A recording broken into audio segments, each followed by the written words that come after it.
The T visa declaration rubric was created to give attorneys a framework to consider the T visa eligibility requirements when drafting an initial T visa declaration.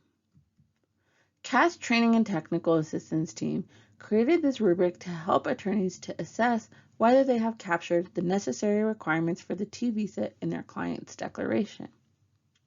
This tool not only allows the user to review their own work, but also to help them assess the work of other attorneys, pro bonos, and legal representatives who they may be supervising from a shared framework. This video will give you a summary of how to use our T visa declaration rubric.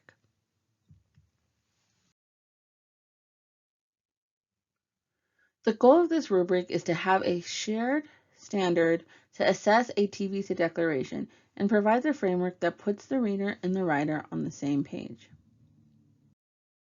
The rubric assesses the ability of the writer to demonstrate a logical argument based on the T visa eligibility requirements and the ability of the writer to focus on legally relevant facts.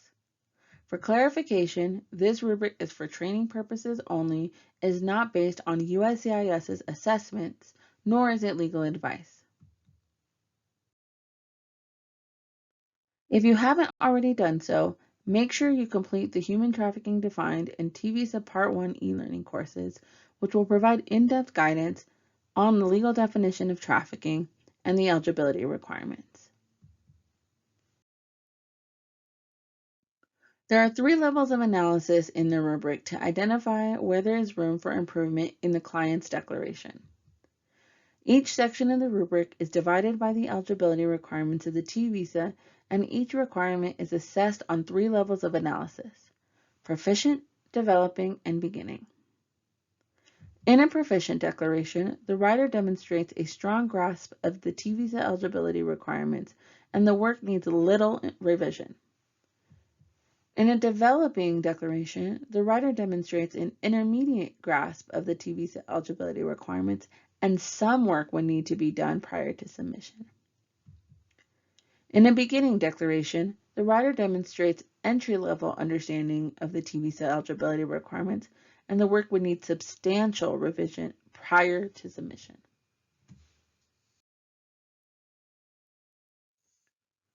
There may be some sections of the declaration where the writing is proficient and others where the writing is at a beginning level. The goal of this rubric is to help identify where the declaration may have weak spots so that the writer can focus their energy on parts that need strengthening.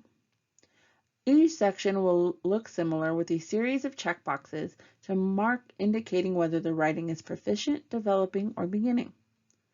Each section will also have a larger comment box so that the reviewer can provide more specific feedback that may not be captured in the checkboxes. You'll also notice that each eligibility requirement has a separate checklist for basic things like headers or page count. You can download the PDF version of this rubric and use it when reviewing your own or someone else's declaration. For the purpose of this video, we'll break down one section to show you how to use the rubric. You can get more comprehensive tips on writing styles and in-depth explanation of the T visa declaration in the intensive T visa declaration workshop.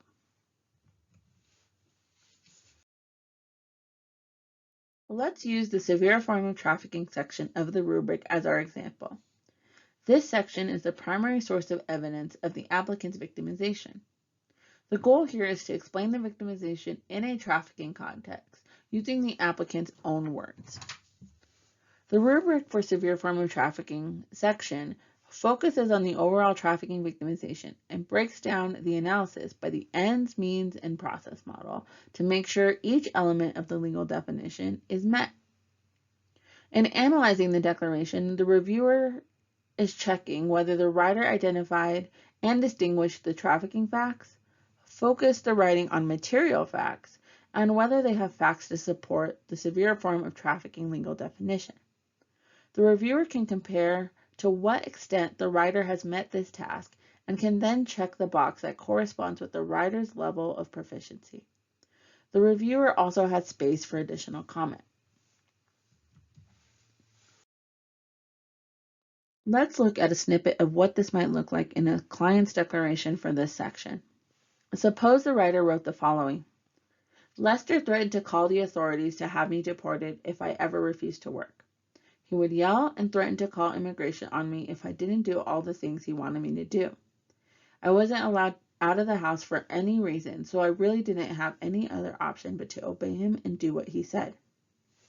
Using the rubric, a reviewer might mark this as developing because there is a lack of specificity to the work the applicant had to perform, but it does focus on material facts, including the consequences for failure to work.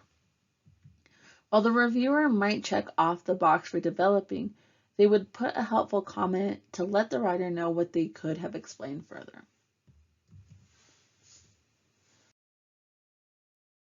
The rubric functions similarly for each eligibility requirement, so the reviewer can repeat this process for each section of the declaration. We hope this rubric will be a useful tool to help write strong T visa declarations. For a hands-on experience, join us for one of the intensive T visa declaration workshops.